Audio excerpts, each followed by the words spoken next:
अपने चेहरे पर चिंता का बोझ लिए हुए शौर्य नए खोजे गए कमरे में दाखिल हुआ।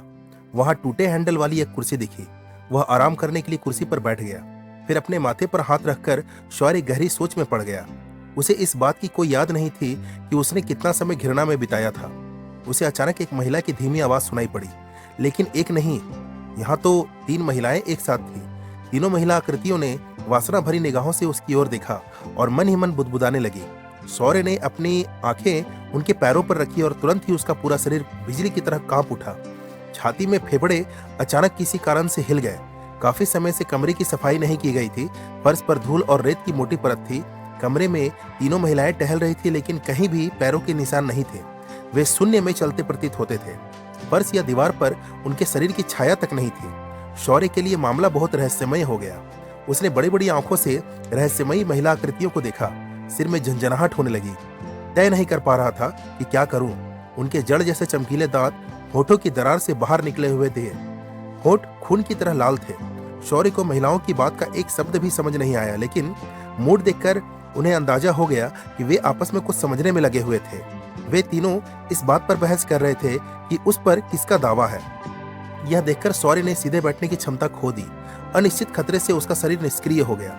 वह कुर्सी पर झुककर अपने आप को तकदीर के हाथों में सौंपकर अधमरा सा बैठ गया। थोड़ी देर बाद 3 महिला आकृतियां एक साथ उग्र रूप से चिल्लाती हुई शौर्य की ओर आई। शौर्य आंखों में पट्टी बांधकर निश्चल बैठा रहा। उसका शरीर डर से कांप रहा था। उसकी आंखें लगभग बंद थी। उसकी सांस लेने की गति तेज हो रही थी। उसने एक पल के लिए अपनी आंखें खोली और देखा कि एक महिला आकृति पहले से ही उसके ऊपर झुकी हुई थी, जैसे कि दिख रही थी। उसने डर के मारे फिर से अपनी आंखें बंद कर ली। उसे अपने गले पर किसी चीज का स्पर्श महसूस हुआ, लेकिन इस बात का अंदाजा आसानी से लगाया जा सकता था कि ये कोई हाथ नहीं थी। लेकिन स्पर्श क्या था? दांत।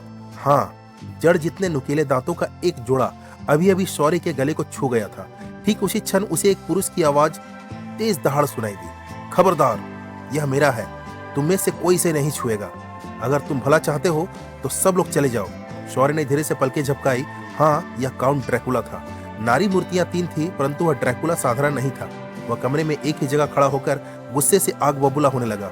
काउंट ड्रैकुला उनके पास लपका और महिला आकृतियों को दरवाजे पर फेंक दिया, जैसे उस दिन कोचमैन ने भेड़िया को फेंक दिया था। एक पल में एक अविश्वसनीय घटना घटी।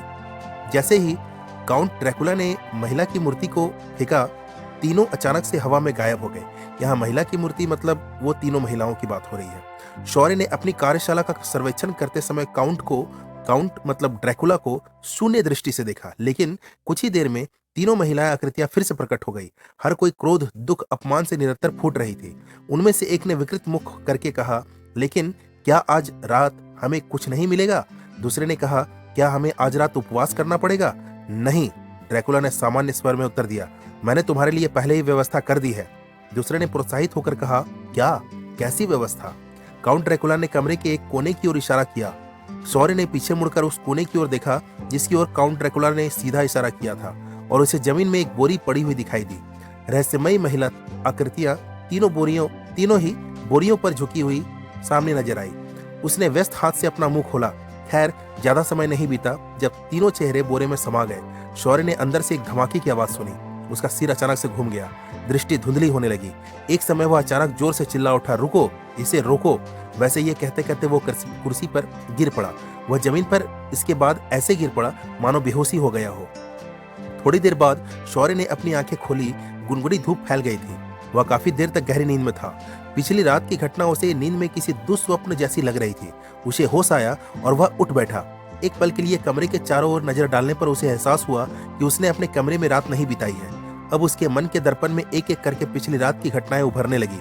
शौर्य भागने का कोई उपाय सोचते हुए कमरे से बाहर चला गया, और इस कार्य में साहस और बुद्धि दोनों पर समान रूप से निर्भर रहना था। हाँ, साहस उसे सफलता दिला सकता है। अचानक उसके मन में एक विचार आया। उसने काउंट ड्रैकुला को चमगादड़ की तरह महल की दीवार से नीचे उड़ते हुए देखा था। प्रयास करने में बाधा कहाँ है?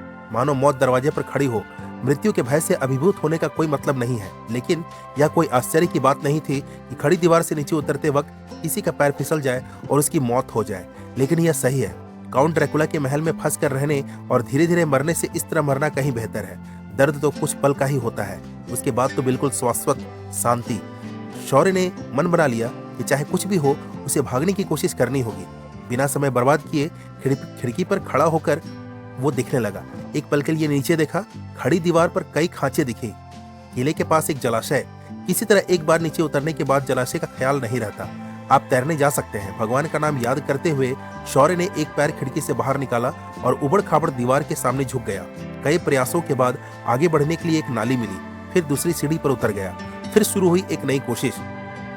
पैर का अंगूठा दूसरे खांचे को छू गया। एक सीढ़ी और उतरने के बाद उनका उत्साह और बढ़ गया।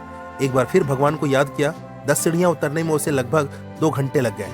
मेहनत से ज्यादा डर था। उसके हाथ पैर डर से कांप रहे थे और केवल एक कदम नीचे भूतल पर खिड़की थी। उसने बड़ी कठिनाई से वह अवस्था पार की। वह खिड़की पर खड़ा हो गया और सांस ली। खिड़की खुली थी। एक बड़ा हॉल। वहां लगभग कोई फर्नीचर नहीं थी। घर का फर्श ऐसा लग रहा था जैसे किसी ने अभी अभी खोदा हो। घर के चारों ओर कई ऊंचे लकड़ी के बक्से बिखरे हुए थे। कुछ देर आराम करने के बाद शौर्य फिर से शांत हो गया। उन्हें नए उत्साह के साथ घर की ओर उसने प्रस्थान किया। उसकी नजर फर्श पर पड़े लकड़ी के बक्सों पर पड़ी। उन्होंने सोचा ही नहीं कि इतनी कीमती चीजें हैं शायद यहाँ पर, लेकिन वह मदद करने पर भरोसा नहीं कर सकता। किसी नए खतरे की आशंका से वह झट से 2 कदम पीछे हट गया। वह धीरे धीरे दरवाजे की ओर चला। इसका हर पहलू बेहद मजबूत था। दोस्तों, इंतजार कीजिए ड्रैकुला की मौत के जाल के अगले भाग के लिए। तब तक के लिए वीडियो अगर पसंद आई हो तो इसे लाइक करना और चैनल को सब्सक्राइब करना बिल्कुल ना भूलें। धन्यवाद।